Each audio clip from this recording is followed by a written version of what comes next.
2023 presented ಆಗಿದೆ. ಯುದ್ಧ ವಿಮಾನಗಳ ಪ್ರದರ್ಶನ ಕೂಡ ಶುರುವಾಗಿರುವಂತದ್ದು. ಇದೆಲ್ಲದರ ಬಗ್ಗೆ ಸ್ಥಳದಿಂದ ನಮ್ಮ ಡೆಪ್ಯೂಟಿ ನ್ಯೂಸ್ ಎಡಿಟರ್ ರಾಘವೇಂದ್ರ ಗುಡಿ ಅದರ ವಿಶೇಷತೆಗಳು, ಆ ಯುದ್ಧ ವಿಮಾನಗಳ ಶಕ್ತಿ ಸಾಮರ್ಥ್ಯ ಇದೆಲ್ಲವನ್ನ ಎಕ್ಸ್ಪ್ಲೈನ್ ಮಾಡ್ತಾ ಇದ್ರು. ರಾಘವೇಂದ್ರ ಗುಡಿ, ಈಗ ನೀವು ಸುಖೋಯ್ನ ಯುದ್ಧ ವಿಮಾನದ ಸ್ಪೆಷಾಲಿಟಿ ಬಗ್ಗೆ ಎಕ್ಸ್ಪ್ಲೈನ್ ಮಾಡ್ತಾ ಇದ್ರಿ. ಈಗ ಯಾವ ಯುದ್ಧ ವಿಮಾನಗಳ ಹಾರಾಟ ಆಗ್ತಾ ಇದೆ, ಅದರ ಹೆಲಿಕಾಪ್ಟರ್ಗಳ ವಿಶೇಷತೆಗಳು, ಅದನ್ನ ಎಕ್ಸ್ಪ್ಲೈನ್ ಮಾಡ್ಕೊಂಡು ಹೋಗಿ.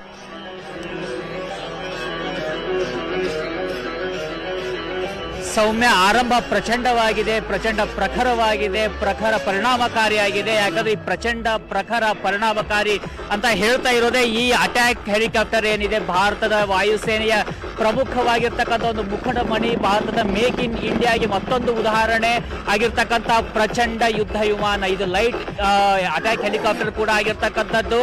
ಹೈಯೆಸ್ಟ್ ಲ್ಯಾಟಿಟ್ಯೂಡ್ ಅಂದ್ರೆ ಆಲ್ಟಿಟ್ಯೂಡ್, ಉದಾಹರಣೆಗೆ ನೋಡೋದಾದ್ರೆ ನಾವು ಸಿಯಾಚಿನ್ ನಿಂದ ಕಡಲ ತನಕನು ಯಾವುದೇ ಟೆರೆನ್ ಇರಲಿ, ಯಾವುದೇ ಚಾಲೆಂಜಸ್ ಗಳಿರಲಿ, ಅದನ್ನ ಎದುರಿಸೋಕೆ ಸಾಮರ್ಥ್ಯವನ್ನ ಹೊಂದಿರತಕ್ಕಂಥ ಹೆಲಿಕಾಪ್ಟರ್ಗಳಿದು. ಇವತ್ತು ಭಾರತದ ಬಳಿಯಲ್ಲಿ ಅಮೆರಿಕ ನಿರ್ಮಿತ ಅಪಾಚಿ ಅಂತ ಹೆಲಿಕಾಪ್ಟರ್ಗಳು ಇದ್ರೂ ಸಹಿತವಾಗಿ ಅದು ಕೂಡ ಹೈ ಆಲ್ಟಿಟ್ಯೂಡ್ ಅಲ್ಲಿ ಕಾರ್ಯವನ್ನು ನಿರ್ವಹಿಸೋದಕ್ಕೆ ಸಾಧ್ಯ ಆಗೋದಿಲ್ಲ.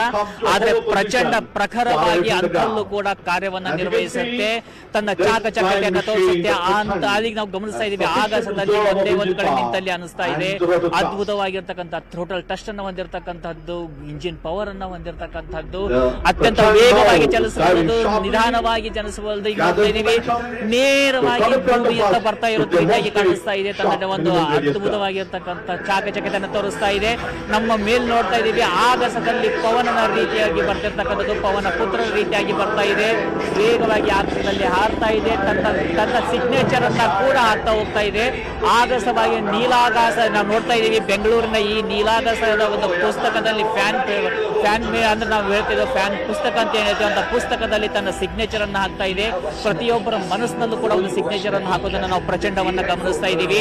ಇದು ಒಂದು ನಿಮಿಷಕ್ಕೆ ಸೌಮ್ಯ ಇದರ ಒಂದು ವಿಶೇಷತೆಗಳನ್ನ ನೋಡ್ತಾ ಹೋಗೋದಾದ್ರೆ, ಯುದ್ಧ ಭೂಮಿಯಲ್ಲಿ ಪ್ರಚಂಡ ಇದ್ದಾಗ ಇದು ಯಾವುದೇ ಒಂದು ಟೆರೆನ್ ಇರಲಿ, ಅದು ಪರ್ವತ ಪ್ರದೇಶ ಇರಲಿ ಅಥವಾ ಅದು ಏನಾದ್ರೂ ಮರುಭೂಮಿ ಇರಲಿ, ಅಂತಲ್ಲೂ ಕೂಡ ಈ ವೈರಿಗಳನ್ನ ಹೂಡಿಕೆ ಅಟ್ಯಾಕ್ ಮಾಡಬಹುದು. ಇದರಲ್ಲಿ ಆಂಟಿ ಟ್ಯಾಂಕ್ ಮಿಸೈಲ್ಸ್ ಗಳಿರ್ತವೆ, ಇದರಲ್ಲಿ ಗನ್ಗಳಿರ್ತವೆ. ಇದರಲ್ಲಿ ಇರ್ತಕ್ಕಂಥ ಗನ್ ಏನಿದೆ, ಒಂದು ನಿಮಿಷದಲ್ಲಿ 600ಕ್ಕೂ ಅಧಿಕ ರೌಂಡ್ ಅನ್ನ ಫೈರ್ ಮಾಡಬಲ್ಲಂತ ಒಂದು ಪ್ರಚಂಡವಾಗಿರ್ತಕ್ಕಂಥ ರೈಫಲ್ಸ್ ಗಳು ಕೂಡ ಇದರಲ್ಲಿ ಇರುತ್ತೆ. ಅದು ಸಿಯಾಚಿನ್ ನಲ್ಲಿ ಇದಕ್ಕೆ ಡೆಪ್ಲಾಯ್ ಮಾಡಿರಲಿ, ಅಥವಾ ಒಂದು ರಾಜಸ್ಥಾನದ ಮರುಭೂಮಿಯಲ್ಲಿ ಡೆಪ್ಲಾಯ್ ಮಾಡಿರಲಿ, ನಾರ್ತ್ ಈಸ್ಟ್ ನಲ್ಲಿ ಡೆಪ್ಲಾಯ್ ಮಾಡಿರಲಿ, ರೀತಿಯಾಗಿ LAC ಬಳಿಯಲ್ಲಿ ಇದನ್ನ ಡೆಪ್ಲಾಯ್ ಮಾಡಿರಲಿ, ಅಥವಾ ಇದನ್ನ ಕಡಲ ಪ್ರದೇಶದಲ್ಲಿ ಡೆಪ್ಲಾಯ್ ಮಾಡಿರಲಿ, ತನ್ನ ಕಾರ್ಯವನ್ನ ಚಾಕಚಕ್ಯದಿಂದ ಮಾಡುತ್ತೆ. ಇದು ಕೂಡ ಸೈಜ್ ನಲ್ಲಿ ಅತ್ಯಂತ ಚಿಕ್ಕದಾಗಿರ್ತಕ್ಕಂಥದ್ದು. ಅಪಾಚಿಗೆ ಹೋಲಿಸಿದ್ರೆ ಅದರ ಅರ್ಧದಷ್ಟು ಇರತಕ್ಕಂಥದ್ದು. ಆದ್ರೆ ಇದರ ಮೂರ್ತಿ ಚಿಕ್ಕದಾದ್ರೂ ಕೂಡ ಕೀರ್ತಿಯಲ್ಲಿ ಇದು ಕೂಡ ತೇಜಸ್ ರೀತಿಯಾಗಿ ಅದ್ಭುತವಾದಂತಹ ತನ್ನ ಚಾಕಚಕ್ಯತೆಯನ್ನು ಹೊಂದಿದೆ.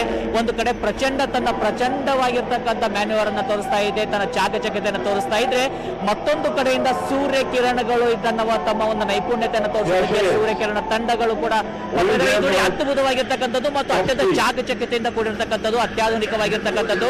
ಹೆಲಿಕಾಪ್ಟರ್ಗಳು ಹಿಮ್ಮುಖವಾಗಿ ಚಲಿಸುವಂತ ಪ್ರಕ್ರಿಯೆ ಇದೆಯಲ್ಲ, ಇದು ನಿಜಕ್ಕೂ ಕೂಡ ಅಪ್ರಿಸಿಯೇಟ್ ಮಾಡಬೇಕಾಗಿರ್ತಕ್ಕಂಥದ್ದು. ಸಹಜವಾಗಿ ಪ್ರಧಾನಮಂತ್ರಿ ನರೇಂದ್ರ ಮೋದಿ ಅವರು ಕೂಡ ತಮ್ಮ ಚಪ್ಪಾಳಿಯನ್ನ ಹೊಡೆಯುವ ಮೂಲಕವಾಗಿ ಇದರ ಒಂದು ಇವತ್ತು ಈಗ ಗಮನಿಸ್ತಾ ಇದ್ದೀವಿ, ತನ್ನ ಬಾಲ ತನ್ನ ಹಿಂಭಾಗವನ್ನ ಮೇಲೆ ಮಾಡಿ ಅದು ಹೋಗ್ತಿರ್ತಕ್ಕಂಥದ್ದು.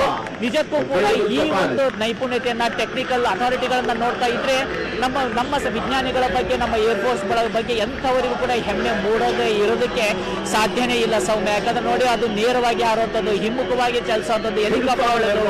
ಯಾಕಂದ್ರೆ ಇದರ ಒಂದು ಇಂಜಿನಿಯರಿಂಗ್ ಸಂಪೂರ್ಣವಾಗಿ ವಿಭಿನ್ನವಾಗಿರ್ತಕ್ಕಂಥದ್ದು. ಹಾಗಿದ್ದಾಗಿ ಸಹಿತ ಇಂಥ ಒಂದು ಅದ್ಭುತವಾದಂತಹ ಮ್ಯಾನ್ಯೂವರ್ ಅನ್ನ ಮಾಡಿ ಪ್ರಚಂಡ ತನ್ನ ಮತ್ತೆ ಲ್ಯಾಂಡ್ ಆಗೋದಕ್ಕೆ ಸಿದ್ಧವನ್ನ ಮಾಡಿಕೊಳ್ತಾ ಇದೆ. ಮೇಲೆ ಪ್ರಚಂಡ ತನ್ನ ಚಾಕಚಕ್ಯತೆಯನ್ನು ತೋರಿಸ್ತಾ ಇದ್ರೆ, ನಾವು ರನ್ವೇದಲ್ಲಿ ನೋಡ್ತಾ ಇದ್ವಿ, ಸೂರ್ಯ ಕಿರಣ ವಿಮಾನಗಳು ಹಾರಾಟ ನಡೆಸೋದಕ್ಕೆ ತಮ್ಮ ಒಂದು ನೈಪುಣ್ಯತೆ ತೋರಿಸೋದಕ್ಕೆ ಮುಂದಾಗ್ತಾ ಇದ್ದಾವೆ. ಪ್ರಚಂಡ ಪ್ರಖರವಾಗಿ ಆತ್ಮನಿರ್ಭರ ಭಾರತದ ಬಗ್ಗೆ ಸಿಗ್ನೇಚರ್ ಅನ್ನ ಹಾಕ್ತಾ ಇದೆ. ಪ್ರತಿಯೊಬ್ಬರು ಕೂಡ ಇಲ್ಲಿ ನೆರೆದಿರ್ತಕ್ಕಂತಹ ವೀಕ್ಷಕರು ಏನಿದ್ದಾರೆ, ಗಣ್ಯಾತಿ ಗಣ್ಯರು ಏನಿದ್ದಾರೆ, ಅವರಿಗೂ ಕೂಡ ಒಂದು ಹೆಮ್ಮೆಯನ್ನು ಮೂಡಿಸೋ ರೀತಿಯಾಗಿ, ಅವರಿಗೂ ಕೂಡ ಒಂದು ಭಾರತದ ಮಹಿಳೆಯರ ಚಾಕಚಕ್ಯತೆಯನ್ನು ಹೆಮ್ಮೆ ಮೂಡೋ ರೀತಿಯಾಗಿ ಕಾಣಿಸ್ತಾ ಇದೆ. ಈಗ ನೋಡ್ತಾ ಇದೀವಿ, ನೇರವಾಗಿ ನಮ್ಮ ಮೇಲೇನೆ ಇದು ಒಂದು ಹಾರಾಟವನ್ನು ನಡೆಸ್ತಾ ಇದೆ.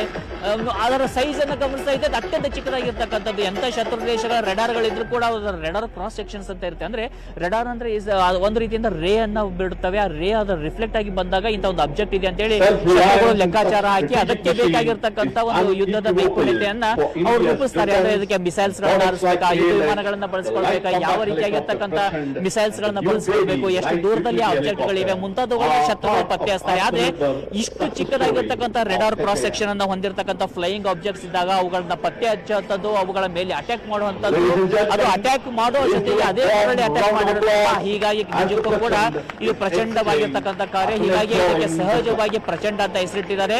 ಈ ಪ್ರಚಂಡಕ್ಕೂ ಬೆಂಗಳೂರಿಗೂ ಕೂಡ ಅವಿನಾಭಾವ ಸಂಬಂಧ. ಯಾಕಂದ್ರೆ ಬೆಂಗಳೂರಿನ ಎಚ್ಎಯಲ್ಲಿ ನಿರ್ಮಿತವಾಗಿರ್ತಕ್ಕಂತಹ ಒಂದು ಪ್ರಚಂಡ ಹೆಲಿಕಾಪ್ಟರ್ಗಳಿದ್ದು, ಇನ್ನು ಮುಂಬರುವಂತಹ ದಿನಗಳಲ್ಲಿ ಪ್ರಚಂಡ ಹೆಲಿಕಾಪ್ಟರ್ ಸೇರಿದಾಗೆ ಯುಟಿಲಿಟಿ ಹೆಲಿಕಾಪ್ಟರ್ಗಳಿರ್ಬೋದು, ಅಟ್ಯಾಕ್ ಹೆಲಿಕಾಪ್ಟರ್ಗಳಿರ್ಬೋದು, ಅವುಗಳ ನಿರ್ಮಾಣ ಕಾರ್ಯ ಕೂಡ ಈ ಒಂದು ನಮ್ಮ ಕರ್ನಾಟಕದ ತುಮಕೂರಿನಲ್ಲಿ ಇತ್ತೀಚೆಗೆ ಪ್ರಧಾನಮಂತ್ರಿ ನರೇಂದ್ರ ಮೋದಿ ಉದ್ಘಾಟನೆ ಮಾಡಿರ್ತಕ್ಕಂಥ ಫ್ಯಾಕ್ಟರಿಯಲ್ಲಾಗುತ್ತೆ. ಹೀಗಾಗಿ ಸಹಜವಾಗಿ ಪ್ರತಿಯೊಬ್ಬ ಭಾರತೀಯನ ಒಂದು ಎದೆಯನ್ನ ಆತ್ಮಾಭಿಮಾನದಿಂದ ತುಂಬುವಂತ ಕ್ಷಣಗಳಿದು. ಆತ್ಮನಿರ್ಭರ್ ಭಾರತದ ಒಂದು ನೈಪುಣ್ಯತೆಯನ್ನು ನಾವು ಗಮನಿಸ್ತಾ ಇದ್ದೀವಿ. ಇದರ ಬೆನ್ನಲ್ಲೇ ಇನ್ನು ಕೆಲವೇ ಕ್ಷಣಗಳಲ್ಲಿ ಸೌಮ್ಯ ನಾವು ನೋಡ್ತಾ ಇದ್ರೆ ಈಗ ಸೂರ್ಯ ಕಿರಣಗಳು ಕೂಡ ಆಗಸಕ್ಕೆ ನೆಗಿತವೆ. ಈ ಸೂರ್ಯ ಕಿರಣಗಳು ಇಲ್ಲಿವರೆಗೂ ಸುಮಾರು 600ಕ್ಕೂ ಹೆಚ್ಚು ಬಾರಿ ಪ್ರದರ್ಶನವನ್ನು ಕೊಟ್ಟಿದ್ದಾವೆ. ದೇಶ ವಿದೇಶಗಳಲ್ಲಿ ತಮ್ಮ ಚಾಕಚಕ್ಯತೆಯನ್ನು ತೋರಿಸಿದ್ದಾವೆ. ಭಾರತ ಇರ್ಬೋದು, UAE, ಭಾರತದ ಹೊರತುಪಡಿಸಿ UAE ರೀತಿಯಾಗಿರ್ತಕ್ಕಂಥ ದೇಶಗಳಿರ್ಬೋದು, ಮಾಲೆ ಇರ್ಬೋದು, ಹಲವು ದೇಶಗಳಲ್ಲೂ ಕೂಡ ಈ ಒಂದು ಸೂರ್ಯಕಿರಣ ಅಕ್ರೋಬ್ಯಾಟಿಕ್ ತಂಡ ಏನಿದೆ ಆ ತಂಡ ತಮ್ಮ ಒಂದು ನೈಪುಣ್ಯತೆಯನ್ನು ತೋರಿಸಿದ್ದಾವೆ. ಈಗ ಇಲ್ಲಿ ಪ್ರಚಂಡ ಲ್ಯಾಂಡ್ ಆಗ್ತಾ ಇದೆ. ಆ ಲ್ಯಾಂಡ್ ಆಗೋದು ಕೂಡ ಅಷ್ಟೇ ಗಾಂಭೀರ್ಯ ಲ್ಯಾಂಡ್ ಆಗ್ತಿರ್ತಕ್ಕಂಥದ್ದು. ಈಗ ನಾವು ನಾರ್ಮಲ್ ಸಾಮಾನ್ಯವಾಗಿ ಬೇರೆ ಹೆಲಿಕಾಪ್ಟರ್ಗಳನ್ನ ಗಮನಿಸಿರ್ತೀವಿ ವೀಕ್ಷಕರು. ಯಾವ ಹೆಲಿಕಾಪ್ಟರ್ಗಳು ಹೇಗಂದ್ರೆ ಅದು ಲ್ಯಾಂಡ್ ಆಗ್ತವೆ, ಅಲ್ಲೇ ನಿಲ್ತವೆ. ಆದ್ರೆ ಪ್ರಚಂಡ ಹಾಗಲ್ಲ, ಅದಕ್ಕೆ ಕೂಡ ವೀಲ್ಗಳಿರ್ತವೆ. ಅದು ನಿಧಾನವಾಗಿ ಲ್ಯಾಂಡ್ ಆಗುತ್ತೆ. ಲ್ಯಾಂಡ್ ಆದ ಬಳಿಕ ರನ್ವೇದಲ್ಲಿ ಸ್ವಲ್ಪ ಮಟ್ಟಿಗೆ ಅದು ಚಲಿಸುತ್ತೆ ಕೂಡ. ಆ ದೃಶ್ಯವನ್ನ ಕೂಡ ನಮ್ಮ ಕ್ಯಾಮರಾಮನ್ ಶ್ರೀನಿವಾಸ್ ಅವರು ನಿಮಗೆ ನೇರವಾಗಿ ತೋರಿಸ್ತಾ ಇದ್ದಾರೆ. ಆ ಪ್ರಚಂಡ ಈಗ ಲ್ಯಾಂಡ್ ಆಗ್ತಾ ಇದೆ. ಲ್ಯಾಂಡ್ ಆಗ್ತಿದ್ದ ಹಾಗೆ ಚಲಿಸೋದಕ್ಕೆ ಶುರು ಮಾಡುತ್ತೆ. ನಂತರದಲ್ಲಿ ನಿಧಾನವಾಗಿ ಅದು ತನ್ನ ಒಂದು ಸ್ಥಳಕ್ಕೆ ಬಂದ ಬಳಿಕ ನಿಲ್ಲುತ್ತೆ. ಅಂದ್ರೆ ಯಾಕಂದ್ರೆ ಇದರಲ್ಲಿ ಇರ್ತಕ್ಕಂಥ ಒಂದು ವೇಗ ಅಥವಾ ಇದನ್ನ ನಿರ್ಮಾಣ ಮಾಡಿರೋ ರೀತಿ, ಇದನ್ನ ಡಿಸೈನ್ ಮಾಡಿರೋ ರೀತಿಗೆ ರನ್ವೇಗಳು ಕೂಡ ಅವಶ್ಯಕತೆವಾಗಿರ್ತವೆ. ಯಾಕಂದ್ರೆ ಕೆಲ ಹೆಲಿಕಾಪ್ಟರ್ಗಳಿಗೆ ರನ್ವೇಗಳು ಬೇಡ, ಕೆಲವಕ್ಕೆ ಬೇಕಾಗುತ್ತೆ. ಹೀಗಾಗಿ ಸಹಜವಾಗಿ ಎಲ್ಲಿ ಯಾವ ಹೆಲಿಕಾಪ್ಟರ್ಗಳ ಬಳಕೆಯನ್ನ ಮಾಡ್ಕೊಳ್ಬೇಕು, ನಮ್ಮ ಏರ್ಫೋರ್ಸ್ ಇರ್ಬೋದು ಅಥವಾ ನಮ್ಮ ಭದ್ರತಾ ಪಡೆಗಳಿರ್ಬೋದು, ಆ ರೀತಿಯಾಗಿ ಅದನ್ನ ಬಳಕೆ ಮಾಡ್ಕೊಳ್ತವೆ. ಈಗ ಇನ್ನೇನು ಕೆಲವೇ ಕ್ಷಣಗಳಲ್ಲಿ ಸೂರ್ಯ ಕಿರಣಗಳು ಕೂಡ ಆಗಸಕ್ಕೆ ನೆಗಿತವೆ ಸೌಮ್ಯ. ಓಕೆ ರಾಘವೇಂದ್ರ, ಮತ್ತಷ್ಟು ಮಾಹಿತಿಗಾಗಿ ನಿಮ್ಮನ್ನ ಮತ್ತೆ ಸಂಪರ್ಕ ಮಾಡ್ತೀನಿ. ನೀವು ಹಾಗೆ ಇರಿ. ಪ್ರಚಂಡ ಹೆಲಿಕಾಪ್ಟರ್ನ ಒಂದು ಸ್ಪೆಷಾಲಿಟಿ ಏನು ಅದೆಲ್ಲದ್ರ ಬಗ್ಗೆ ರಾಘವೇಂದ್ರ ಅವರು ಎಕ್ಸ್ಪ್ಲೈನ್ ಮಾಡ್ತಾ ಇದ್ರು. ಮತ್ತಷ್ಟು ಅದರ ವಿಶೇಷತೆಗಳನ್ನ ತಿಳ್ಕೊಂಡು ಚಿಕ್ಕ ಬ್ರೇಕ್ ಆದ್ಮೇಲೆ